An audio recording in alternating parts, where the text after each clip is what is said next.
Kali ini saya setuju sekali dengan pernyataan dari Pak Yazid Jawas, Pak Ustadz Yazid Jawas, bahwa akhir-akhir ini memang banyak jamaah kita, orang-orang Islam ini banyak dibodohi, dibohongi oleh ustadz-ustadznya, oleh kiainya, oleh ajengannya, atau oleh yang dijadikan panutan.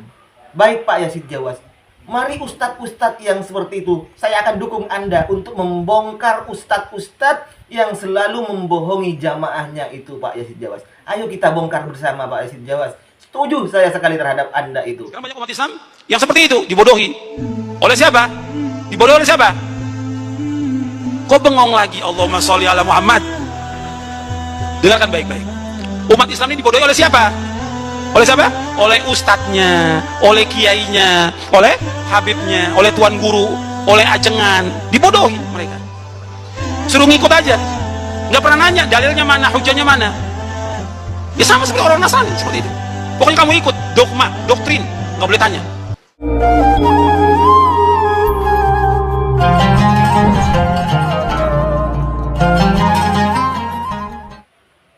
Assalamualaikum warahmatullahi wabarakatuh. Alhamdulillah wassalatu wassalamu ala Rasulillah wa ala alihi wa sahbihi wa mawala amma ba'du. Sahabat-sahabat Aswaja, seluruh subscriber, para nadiin dan penonton semuanya tanpa terkecuali dimanapun berada. Semoga Allah subhanahu wa ta'ala senantiasa memberikan rahmatnya, taufiknya, hidayahnya, maghfirahnya, memberikan kelancaran rezeki dan kesehatan kepada kita semua. Amin. Allahumma amin. Saya setuju terhadap Syekh Yazid Jawas, Ustadz Yazid Jawas.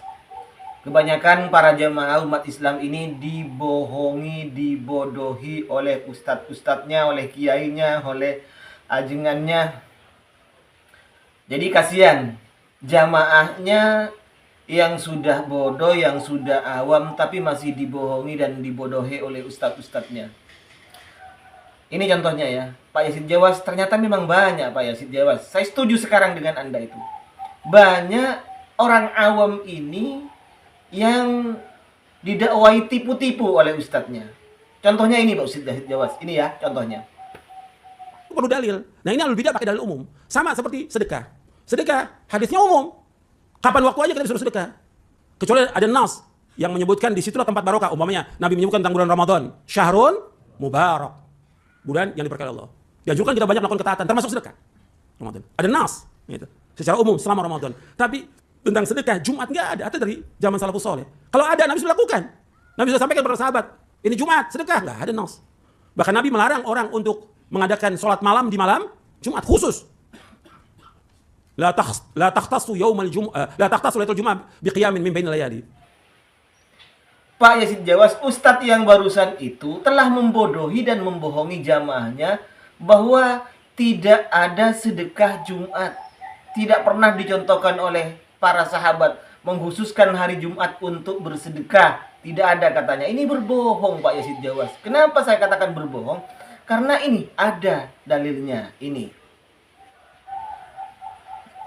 Nah, di dalam hadis ini Pak Yazid Jawas, ya, di dalam hadis ini ada seorang wanita yang setiap hari Jumat itu membuat masakan untuk para sahabat.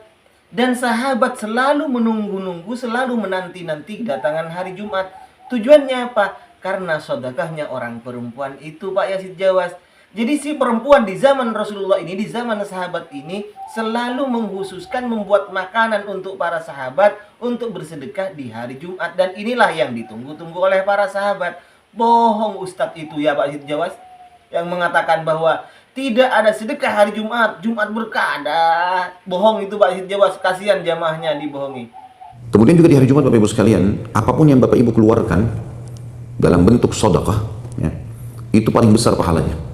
Apapun yang kita keluarkan di hari Jumat, baik itu makanan, minuman, apa saja kegiatan yang kita lakukan, insya Allah termasuk kita hadir di majelis ilmu seperti ini, maka semua itu akan dilipat gandakan pahalanya dibandingkan hari-hari lain. Dan yang kedua, ini lagi Ustadz Yazid Jawas, Ustadz yang membohongi jamaahnya ini.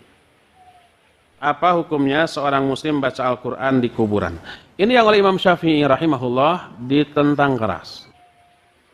Ustadz ini mengatakan membohongi jamaahnya, katanya Imam Syafi'i itu mengingkari keras orang yang membaca Quran di kuburan. Padahal Imam Syafi'i sendiri apa? Ternyata Imam Syafi'i ya, ternyata Imam Syafi'i itu malah senang jika ada orang yang membaca Quran di kuburannya kemudian didoakan terhadap mayit. Bohong lagi Ustadz Abu Haidar As-Sundawi ini, Ustadz Jawas. Nah, ini lagi Pak Ustadz Jawas. Berdasarkan beberapa nas ayat dan hadis, bumi ini datar. Salah satu di antara yang menekankan demikianlah Syekh Abdul Aziz bin Abdullah bin Baz rahimahullahu ta'ala. Sampai menulis buku khusus tentang hal itu, bahkan sampai menyatakan siapa yang tidak percaya tentang bumi ini datar, dia kufur. Nah, ini masih Ustadz Abu Haidar As-Sundawi, orang Sunda ini. Dia mengatakan bahwa Ibnu Baz mengkafirkan orang yang percaya bumi ini bulat, yang yakin, yang beriktikad bumi ini bulat. Padahal di fatwanya sendiri Pak Jawas ini, Imam Ibnu Baz mengatakan bentuk bumi ini adalah kurawiyah, bulat seperti bola. Bohong lagi ini Ustadz ini Pak Jawas. Teman siapa ini Pak Jawas? Nah, yang ketiga ini Pak Jawas. Bukan yang ketiga, yang keempat sudah ya. Yang keempat ini, yang bohong itu Pak Jawas. Ya Ustadz, adakah hukum mengusap wajah setelah sholat dan setelah berdoa? Barakallahu fiik. Mengusap wajah setelah sholat dan setelah berdoa telah dinyatakan bid'ah oleh Imam An-Nawawi di dalam kitab Syarah Sahih Muslim, dan dasar-dasar yang menekankan itu semuanya adalah dhaif atau palsu.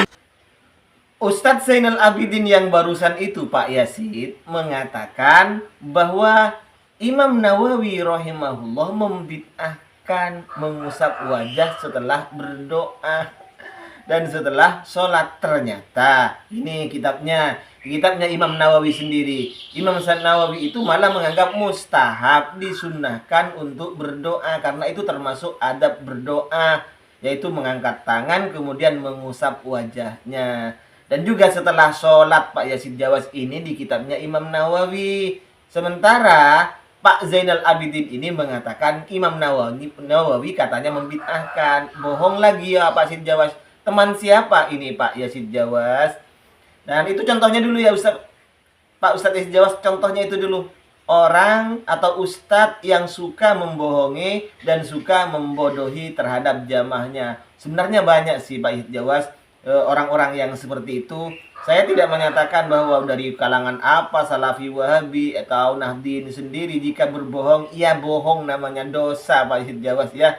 Contoh-contoh ustadz seperti ini tidak layak untuk diikuti karena suka membohongi terhadap jamaahnya, bahkan mengatasnamakan sahabat, mengatasnamakan ulama. Na'udzubillah, summa na'udzubillah. Mudah-mudahan kita dijauhkan dari ustadz-ustadz semacam ini. Amin, Allahumma amin. Terima kasih. Mohon maaf sebelumnya. Assalamualaikum warahmatullahi wabarakatuh.